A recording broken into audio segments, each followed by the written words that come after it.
customer facing, the front line equals bottom line. So we asked the question, how do people feel when they're around you? How do people feel when they're around you? Now, I'm going to tell you a story, but if I tell you the story, let's keep it between the 400 of us, okay? So I was raised with 4 sisters, no brothers. I'm the youngest. I know.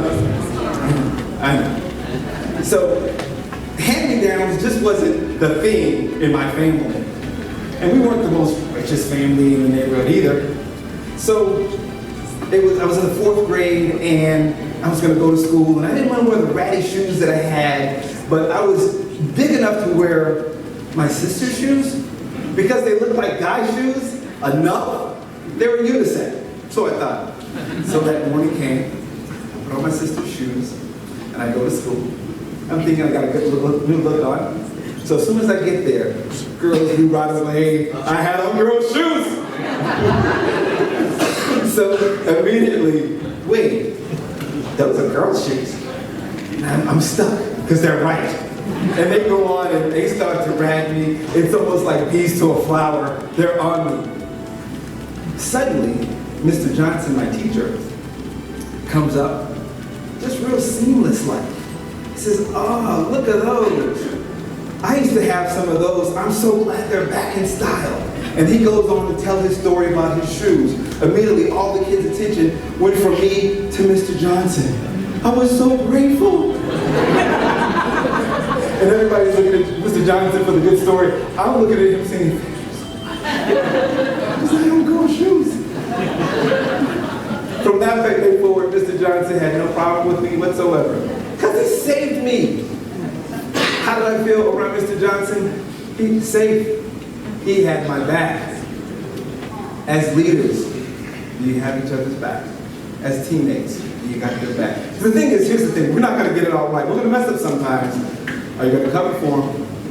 Not in an unethical way, but in a way that helps us to move forward. And another thing in regards to how do people feel about you, I can't help but to not leave this area without talking about my dad. Now, my dad was a very gregarious, talkative person. I don't know where I got it from.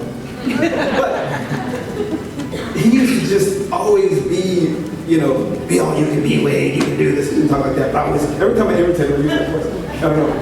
But, and then he was on this focus thing, really.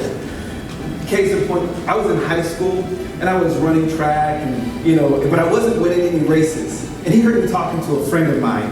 And the friend was razzing me. Wade, you're placing 3rd and 2nd, sometimes 4th, you're not winning any races. I said, yeah, I know. So he overhears this, and he says, you know why you're not winning any races? You're not focused. I said, I train every day, what do you mean?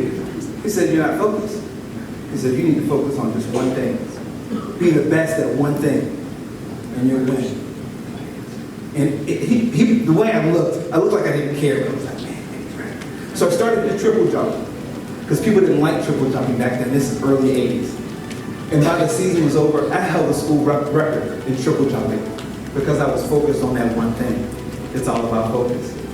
And the other thing about my father, to help you appreciate, you got to bring this person around individuals. He was all good with jokes. In fact, when people say he had 1,000 of them, he had literally 1,000 of them.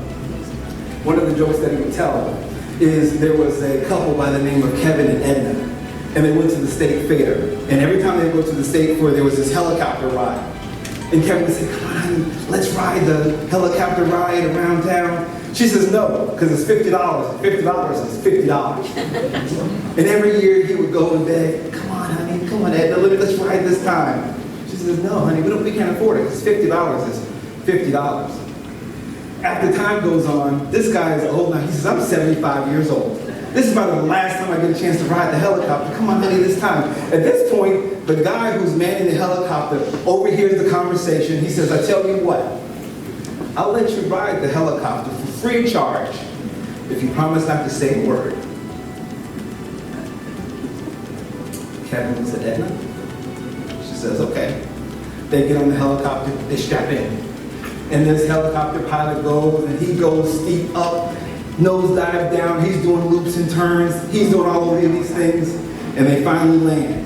And he looks back and says, wow, I really tried to get a scare out of you, but you didn't say a word. And Kevin said, yeah, I know. Even when Edna fell out, I didn't say anything. He said, but that was my dad. He would always take you on this journey, but he always felt safe around him, always.